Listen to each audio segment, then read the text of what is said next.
na to na nangyari dun sa Bohol. Hindi ka nais na kaganapan. So bibigay tayo ng ating reaction. So ito yung nangyari nung isang araw nung may dumaan na citizen lang. Tinawag yata siya dito. Ay, nakikita nyo, nakipag-usap siya sa mga tauhan ng mga LTO. So hindi natin alam kung ano yung rason. Ayan, lumalapit na.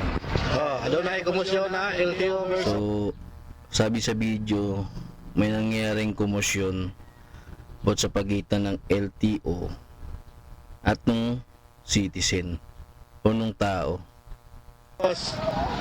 May komosyon LTO versus civilian. Ayan, pinusundan siya. May komosyon na. Ayan, nakita nyo si tatay or si kuya, sinundan hanggang doon sa motor niya. So check natin kung anong nangyari dito ngayon. Ayan, parang may tension na nangyari dito dahil naglalakihan na yung mga boses nila. May komosyon na. Ayun, kinakagapan na. Yun, tingnan natin ulit. Pasakay siya ng yun, kinakapkapan siya. After niya kapkapan, yun, which nakita natin may dalang kutsilyo. So hindi rin natin alam yan kung bakit may dala siyang kutsilyo. Ayan, sabi, nganong dala-dala ka ani? Ibig sabihin sa Tagalog yan, bakit ka may dala-dala na ganito na armas? Adunay komosyon LTO versus. Uy, bad. Paul tayo dito. Tingnan natin tong mga LTO na to ulit. LTO to, hindi yata pwedeng gumanyan ng asta or mangharas. Ayan, no? Medyo brutal to. Hindi maganda sa mata to. Ayan, o, kutsilyo. Hindi maganda sa mata na nililiyab mo yung ganito, yung public citizen na hindi ka naman related sa mga arresting mga officer. Kumbaga, kung ano yung trabaho natin, linya lang tayo doon.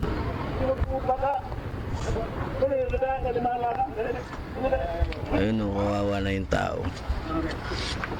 Binaba pa. Ayun, no, kinaladkad. Grabe, hindi ito maganda talaga. As a public, mga official kayo ng dapat sa LTO kayo, yun, no.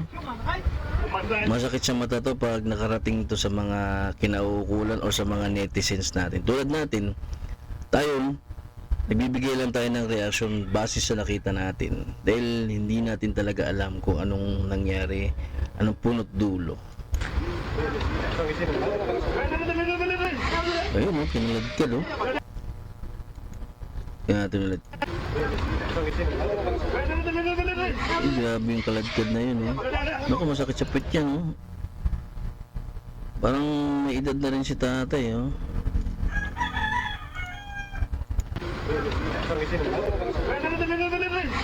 Ayun, biruin mo, kakalad ka rin ka ng ganyan. Oh. Sabi niya, farmers siya. Farmers ako, ulitin natin.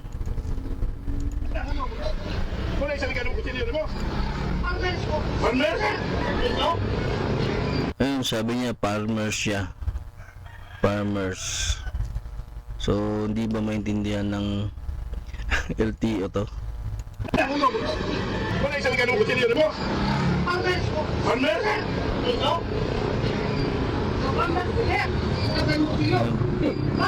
Yung farmers talaga yung ginigit niya. Pero hindi natin alam bakit meron siyang dalang kutsilyo.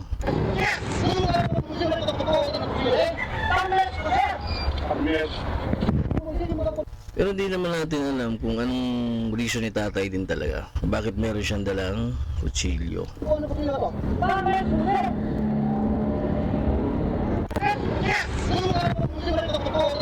Yan lagi ang sinasabi ni tatay. Farmer siya.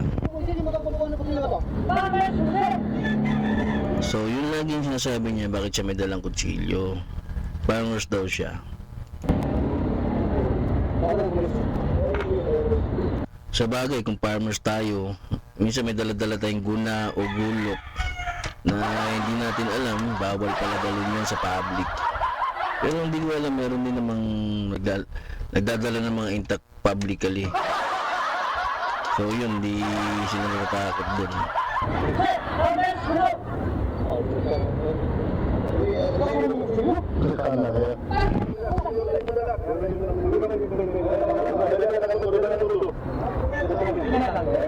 Ito na, nangyayari dito. Yan talaga, sinisigaw talaga ni tatay na farmers. So yun na nga, hindi natin alam kung anong talagang reason until it's proven kung ano bang reported nito. Gawa na lang ulit tayo ng ibang reaction video once malaman natin kung ano talaga yung reaction. So kung nakaabot ka dito sa video na to, please please paki-like, share, follow mo na rin yung aking page, React Moto, at paki-share mo na rin para may awareness tayo. So yun lang, thank you. Ito lang muna video na to. Peace out.